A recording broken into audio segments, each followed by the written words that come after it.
আমার ওই শ্রম আর ইনভেস্ট শুধু ঘর করছি এই পর্যন্তই।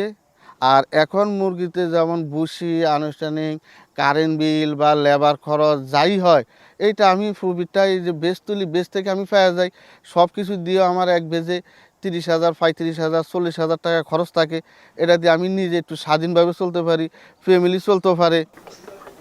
এখন এই কাজের কারণে যদি এই যেমন আমাকে এলাকা দিয়া যেমন এখান দিয়ে আমি একজন, এই ইব্রাহিম ভাই, গিয়াসুদ্দিন ভাই, এই যে সোলাইমান দিছে, এই মনির ভাই বড় লোক মানুষ, সেইটার অন্য ইনকাম আছে।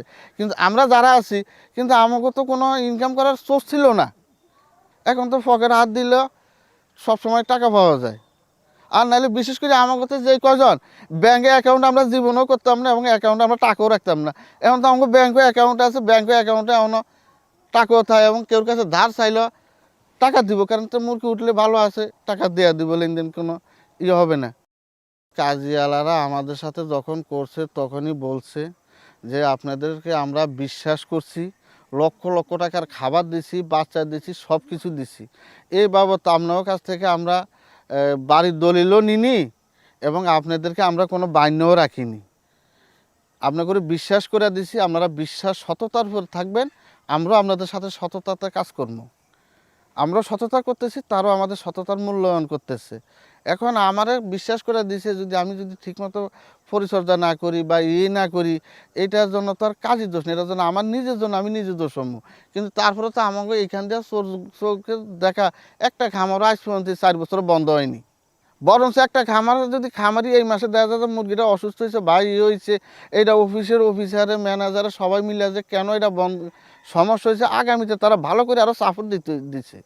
যেমন আমি একবার এক বেজে 32,000 টাকা পাইছি, পরের বেজে আমারও সাপোর্ট দিয়ে ওই বেজে আমি 68,000 টাকা পাইছি কন্ট্রাক্ট ফার্মারের কারণে, কাজীওয়ালাদের কারণে।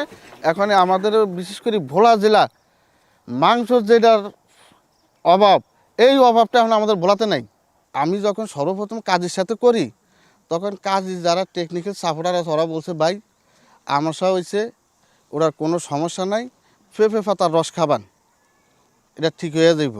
আমি পেঁপে পাতার রস 2 দিন খাওয়াইছি, আমার মুরগি সুস্থ হয়ে গেছে। তো এখন যদি আমি যদি ওদের খামারি হইতাম, যাই যখন বলতাম ভাই আমার মুরগা তো আমার সাথে দেখা দিছে, তাক থেকে নামাইতো আর কার্টুন বইয়া দিয়া দিত, ভাই দাম কত হচ্ছে, আরে আগে নিয়ে খাবান, হেয়ার পর হিসাব হইব। ওদের তো লস নাই, ওদের তো খাবার দিল, ওষুধ দিল, যাই দিছে, আরে নেন খাবান, আমরা তো কি বেশি ধরুন নাকি।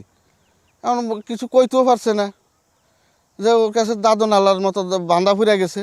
এই জন্যই তো খামারিরা লসে ফুরে যায়। কাজেরারা একসাথ মুরগি দেয়, একসাথ মুরগি বিক্রি করে দেয় নিয়ে, কিন্তু ডিলার আলাদা তো এটা করে না। না, ওরা যে ক্যাপাসিটি থাকে যদি ঘরের যে 1500, তাহলে বাচ্চা দিব 2000। সাধারণত আমাকে বাস্তবে আমরা যেটা দেখছি, মুরগার গোরতটা আসে কিন্তু 25, 26, 27, 28 দিনের ভিতরে।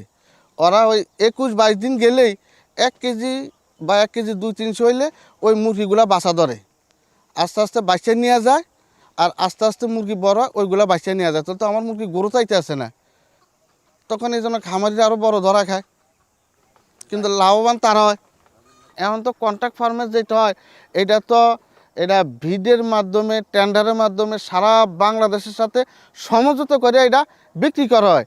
কিন্তু ডিলাররা তো আর এই চরপেশনের ডিলারের বোলার ডিলারের লগে আলাপ করতো না যে আজকে মুরগি কত, তারা এটা আলাপ করতো না। মুরগিটা আমারটা 200 টাকা নিলে না, নাহলে থাক। কিন্তু দোকানদাররা নিতেই তো বাধ্য হইয়া, আর দোকানদাররা নিলে ভোক্তা অবশ্যই নিতেই তো বাধ্য হইয়া, করার কিছু ছিল না। এটা সারা বাংলাদেশের সাথে সমঝোতা করে এই রেটটা হয়, এই জন্যে ভোক্তাও পায়, খামারিও পায়। কাজী যা দেখাইতেছে বা যা করতেছে, তাদের তো আর ত্রুটি আর নাই যে বলবো যে একটা ত্রুটি পাওয়া গেছে তাহলে ত্রুটিটা করেন।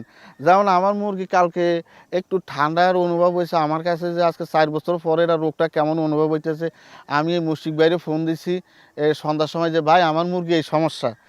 তো বলতেছে ভাই আমি আসমু যাত্রা। তা আমি যখন এসার নামাজ পড়ে আইছি, তখন আমি নিশ্চিত যে শীতকালের দিন কোন দূরের থেকে এত দূরে আসা কোনো মতেই সম্ভব না, আমার মতো আমি মেডিসিনটা দিই। পরে দেখলাম যে আমিও খামারে ঢুকবো, ঘরের সামনে দাঁড়াই না। আমি তো অবাক হয়ে গেলাম যে ভাই কয়টা অবাক হওয়ার মতো নাকি। আমি কি অবাক হওয়ার মতো যে এই নিশি রাত্রে আপনি আইবেন এত রাত্রে, এটা তো কল্পনা করার বাইরে।